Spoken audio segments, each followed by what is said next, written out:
Hi everybody, it's Mrs. C from room 10, and today we're going to do two things together. We are going to read a story first, and then second, we are going to do a science experiment.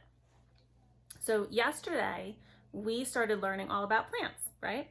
And we learned that there are lots of different parts to the plant. And today we're going to talk about one of those things. We're going to talk about the seeds. So the story that we're going to read today is The Tiny Seed by Eric Carle. Okay? Get comfy, here we go.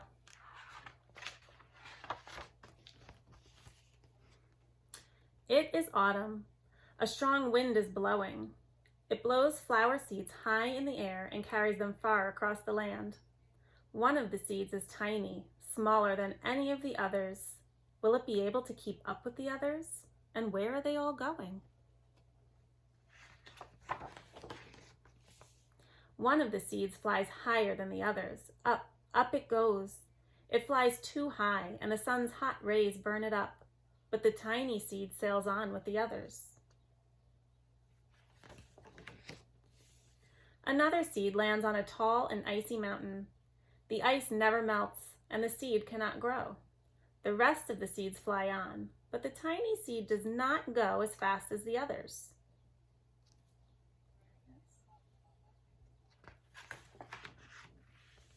Now they fly over the ocean. One seed falls into the water and drowns.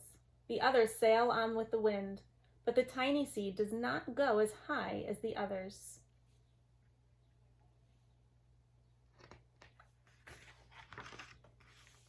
One seed drifts down onto the desert. It is hot and dry, and the seed cannot grow.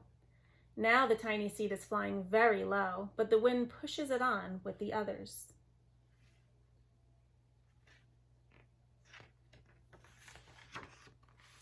Finally, the wind stops and the seeds fall gently down on the ground. A bird comes by and eats one seed. The tiny seed is not eaten. It is so small that the bird does not see it.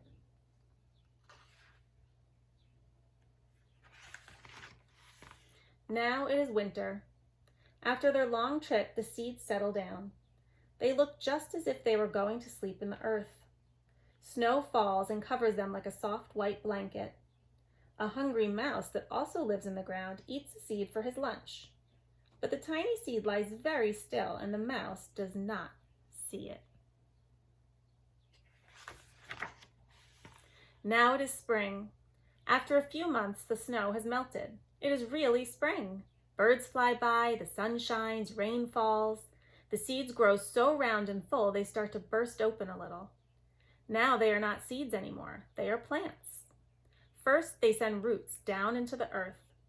Then their little stems and leaves begin to grow up toward the sun and air. There is another plant that grows much faster than the new little plants. It is a big, fat weed, and it takes all the sunlight and the rain away from one of the small new plants, and that little plant dies. The tiny seed hasn't begun to grow yet. It will be too late. Hurry! But finally, it too starts to grow into a plant.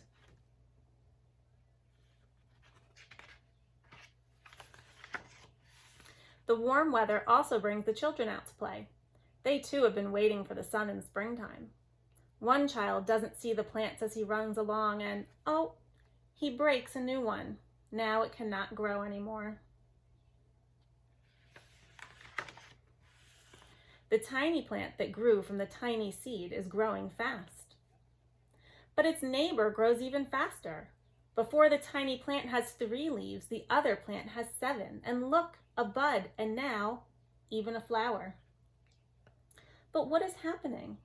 First there are footsteps, then a shadow looms over them.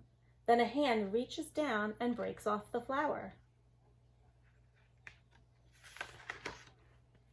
A boy has picked the flower to give to a friend.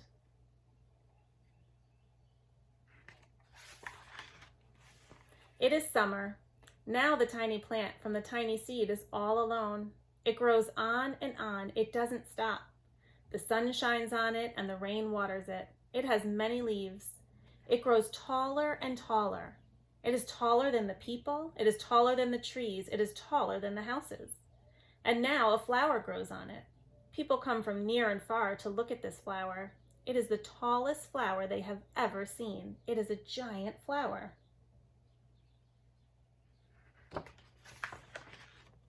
All summer long, the birds and bees and butterflies come visiting. They have never seen such a big and beautiful flower.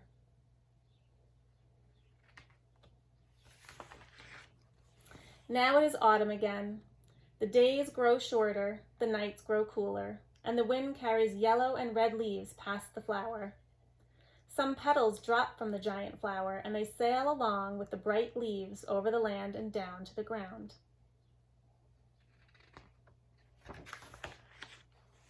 The wind blows harder. The flower has lost almost all of its petals.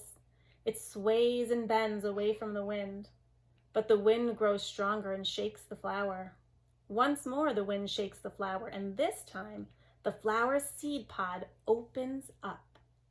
Out come many tiny seeds that quickly sail far away on the wind. The end. So once again, those seeds were sailing away on the wind, right? In the beginning of our book, the seeds were sailing away on the wind. And then at the end of our book, the seeds were sailing away on the wind again, right? Once the flower completed its life cycle.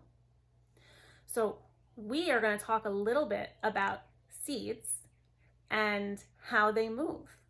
So in this story, can you figure out how the seeds were moving in this story? What was helping the seeds move?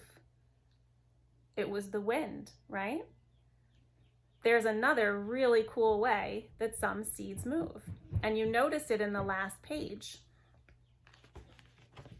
Right here, it shows you how a seed pod opens and the seeds come out. So I am going to, in the next part, I am going to show you a science experiment that you could maybe do at home if you have the right stuff, to show you how a seed pod explodes. So it's going to be really cool. You don't want to miss it. Come check it out. See you soon. Bye.